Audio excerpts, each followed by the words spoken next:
And that's one of the best SEO hacks I've come across that I don't see people using enough, and that is relevant. It's not even hard. Just go to Google Search Console and look at your year-over-year traffic and look at and go up those first. Building a brand like that is critical. Would you agree? Yes, I think it's very, very critical. To build a brand and business, obsess about your create amazing, and in the long run, that's how you win. Hey everyone, I'm Neil Patel from NP Digital, and you're listening to my friend Ash from the Productive Insights podcast.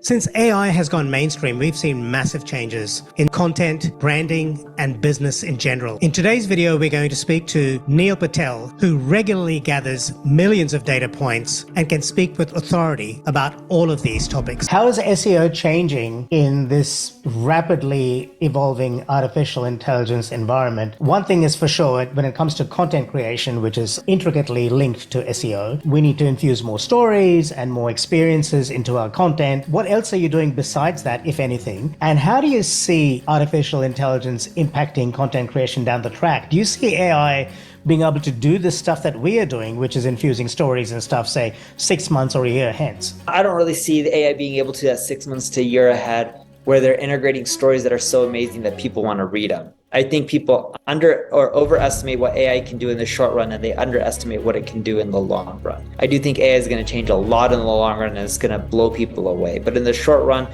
has a lot of work to be done, and it's still really new. The way search is changing is people are adjusting their queries more than anything else. Forget about how Google's showing results for a minute, because we track a lot of the keywords and the search volume and data. It's very rare that people say, I have a 3-year-old and a 1-year-old, and I live in Las Vegas, and I'm looking to do a summer vacation in a place that's not more than 70 degrees Fahrenheit.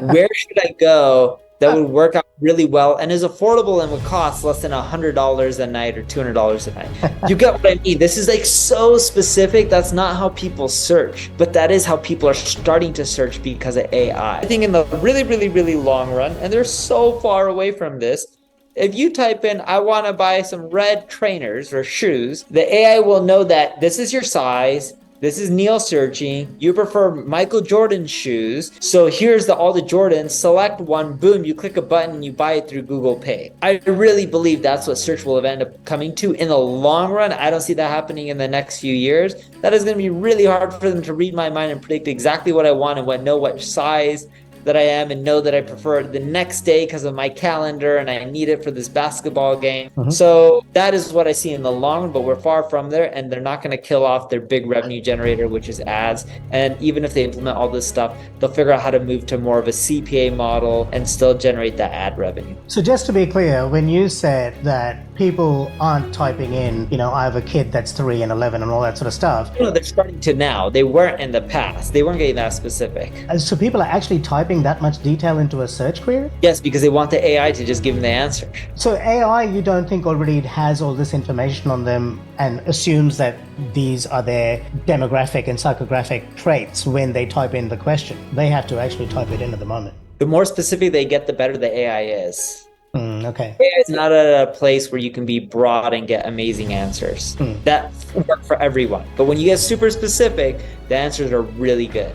ChatGPT versus Google. Can you share your thoughts on that? I've been saying this for a long time. Google has the biggest index out there. They have a better data set. It's more fresh. They're going to win. Look, your output is based on your input. Their inputs are better than ChatGPT, so their output should be better. They've been working on Bard for a very long time. I get the first version, they botched it. I still believe that they're going to be a winner. They showcase what the recent stuff is, and it looks great and looks better than ChatGPT, but I believe they'll win in the long run. And yes, more people are using Bing, but Google's not losing any traffic, and it's not like less people are losing Google. That's really off when people are like, oh, they're going to go from Google to Bing. No, they're not. We're not seeing any of that. Okay. We're looking at the damn traffic stats in the data, and we're not seeing any of that stuff. People can make whatever assumptions they want. Now, Google is going to be scanning websites less frequently going forward to be more energy efficient. Yep, better on the environment. Yep. So what does this mean for us as content creators? If we publish content or update our content more frequently, does that mean our website is more likely to be scanned more frequently by Google because Google picks that up? They want to update it when it's as fresh. But there's a lot of websites out there that don't update their old content. And Right. if they have a history of doing that, Google doesn't need to crawl it as often. But there's a lot of websites like Wikipedia that continually update them. And I bet you Google will still crawl them very frequently. It's just fine tuning it so that way they're not wasting energy having as much impact on the environment when they don't need to. And that's one of the best SEO hacks I've come across that I don't see people using enough, and that is go back and update your old content. Yeah, relevant. And it's not even hard. Just go to Google Search Console and look at your year-over-year traffic and look at the pages that declined the most and go up those first, because then you're more likely to recover your traffic and grow it. Yeah. That's such a simple hack. Speaking of simple hacks, in terms of growing email lists and growing an audience, you talked about using Code Canyon to get cheap or free software, which you can then use as you don't need to do that. Yeah, and sorry to cut you off, but you don't need to do that now. So you're right. In the past, I talked about Code Canyon to go get tools and release them on your website. If you look at my email database, because I have tools, the tools add at least 200,000 net new emails a month, which is a lot. But the reason we do extremely well is when you give away tools for free that people are used to paying for, it does really well. And we don't give everything away for free, but the majority of the features are for free. Now, what you can do is you can just use ChatGPT or Bard and have them code you up a tool. It coded up the game Pong in less than 60 seconds. You can have them code you up almost anything, or you can pay Code Canyon 10, 20, 30, 50, $100, whatever it costs. Usually doesn't cost 100, usually much cheaper than that.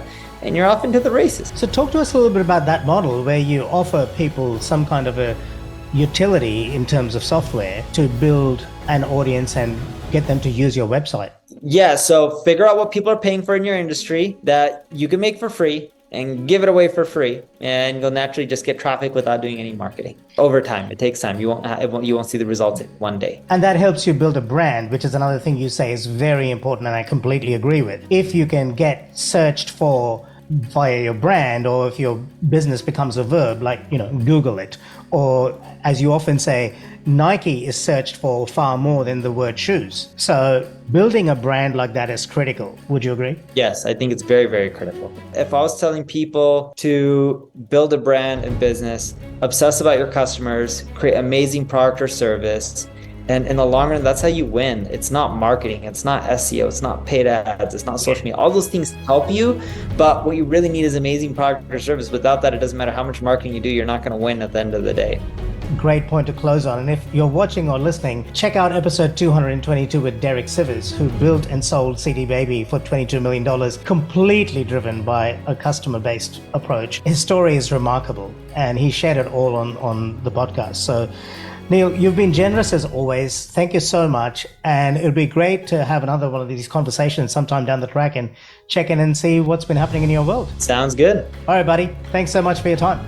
Hey, thanks for watching this video. I hope you found it useful. If you did, please do like this video and subscribe. And by the way, this video has been lifted from our membership archives. If you'd like to get early access to videos just like this immediately after they come out, then be sure to check out our membership site at productiveinsights.com/membership. And if you'd like to watch another conversation I had with Neil, click on this link here where we talked about Ubersuggest, which is his software, and how you can use it to improve your search engine optimization and your content in general. I'll see you soon. Ciao for now.